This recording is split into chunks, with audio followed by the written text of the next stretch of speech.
about things that I have to say about Iran. Many of you who've lived there or have been involved in activism there will know these things much more intimately than I do. But these are done in the spirit of helping to promote and advance the struggle in Iran against Ahmedinejad, the dictatorship. And ultimately, I believe that any successful transformation of Iranian society requires ending the vilayat-e-faqih in some serious ways. The rule by the clerics has to end if there's going to be real democracy. And this presentation is in line with that view and tries to make some suggestions about how we might actually see that coming about. And ultimately, my understanding of both how the 1979 revolution was advanced and the current dynamics inside of Iran lead me to conclude that the most promising sectors for the social struggle to advance are actually in the labor movement. So I'm going to talk primarily about why that is. Most of us are interested in this primarily because of the really exciting, heroic, brave struggle that took place over the course of the summer with millions of people coming out in the street to protest Ahmedinejad. Contrary to, the absolute theft of the election. There's no question that election was stolen. Contrary to the way that it was presented in the Western media, lots of the people who came out into those protests were not simply the Gucci-clad, Twittering, Facebooking Iranian youth, but actually from all segments of Iranian society. One student from Tehran University said that people were shouting, with the chador or without the chador, down with the dictator. Robert Fisk pointed out that the trendy young sunglass ladies of northern Tehran weren't the only ones participating. The poor were here too, the street workers and middle-aged ladies decked out from head to toe. Nurses and street cleaners walked side by side. A group of young socialists who started to print a newspaper called The Street reported that marchers shouted, "Ministry of Work, so many without work," as they passed the Ministry of Labor.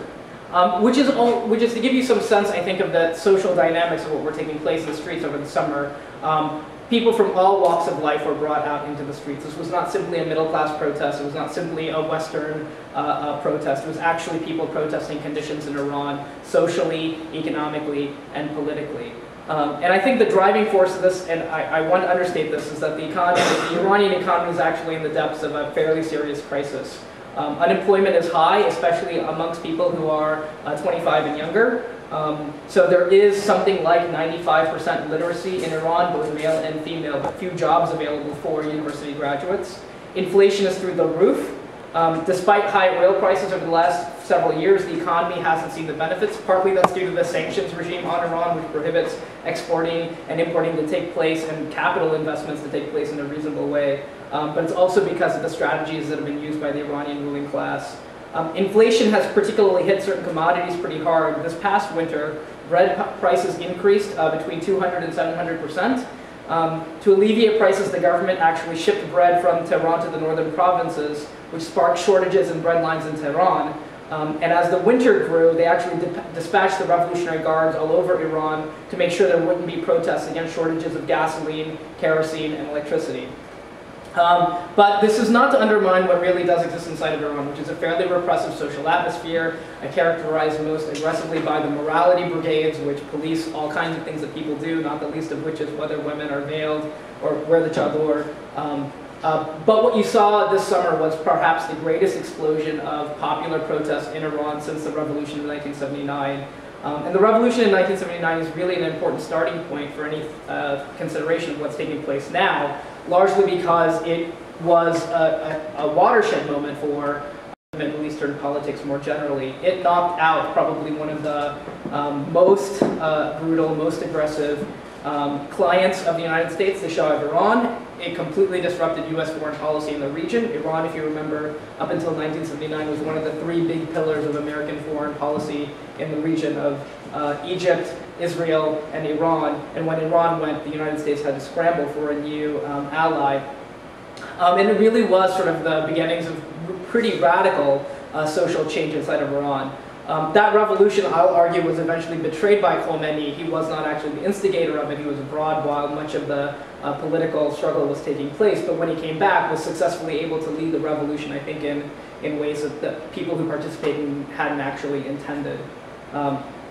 But currently speaking, the movement in Iran has stalled, and we need to figure out why that is. Why does that millions of people who came out into the streets now no longer are protesting or protesting less frequently. There were protests earlier this month, November 4th, right? This is the anniversary of the takeover of the embassy. So there were large protests, and there are plans for protests again in early December. But the wave after wave of protests that we saw this spring has slowed somewhat. We need to ask ourselves why. I think there are two reasons for this. One is the really aggressive repression that the state has produced, threatening protesters with everything from imprisonment to torture. Reports now of rape are fairly widespread at the hands of the security apparatus, but also now capital punishment with Ahmedinejad saying that leaders in the opposition will face the death sentence for continuing to oppose what Ahmedinejad is doing.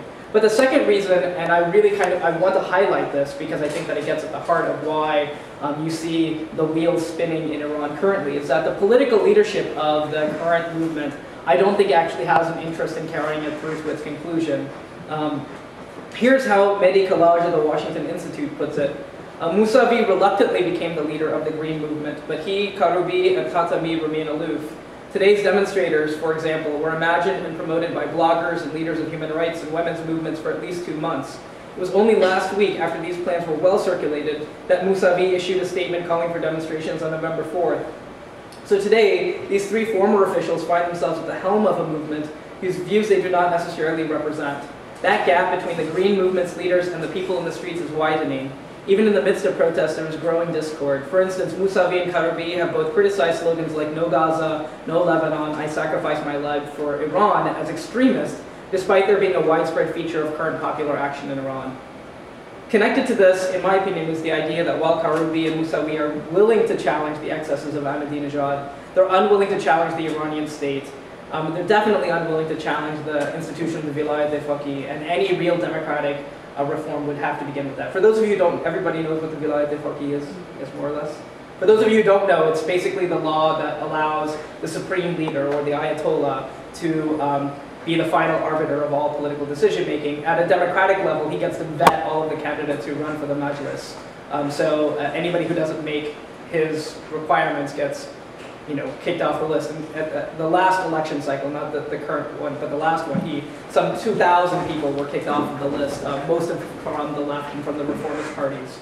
And if you're unwilling to tackle the Vilayat-e-Faqih as an institution, it basically derails any movement for genuine democratic change. Mousavi and Karoubi are unwilling to go that far.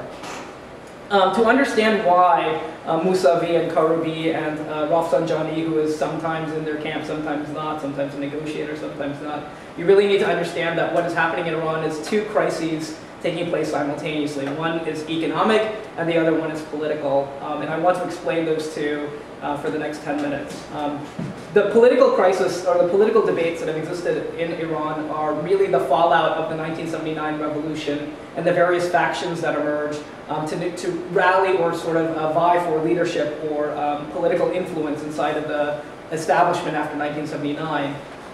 There are primarily, currently, 2 main factions inside of the Iranian ruling class. Most histories of contemporary Iran point out 3 main factions. The Islamic left, that's people like Mousavi and Karoubi, people who were part of the original 1979 political establishment and have some variety of social justice beliefs in their background. The pragmatists, and sometimes the reformists, they're called, grouped together. This is the Rafsanjani, Khatami faction, who believe in things like openness, both socially and economically. And then, of course, the conservatives, which includes a good chunk of the clerical establishment.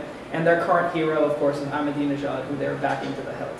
But those first 2 factions, the pragmatists and the reformers and the Islamic left, have more or less coalesced in the current election cycle into backing Mousavi against Ahmadinejad. So most of those players now agree on a common economic and political framework for Iran. Ahmadinejad has a different one. So those are really the 2 factions I'll be talking about. In the lead up to the 1979 revolution, large numbers of students, intellectuals, lawyers, doctors, engineers, and professionals were attracted to political Islam, not so much as a religion, but as a political project. They comprised the new middle class, which became the organizational backbone of the Islamist cadre of the revolution and the state apparatus.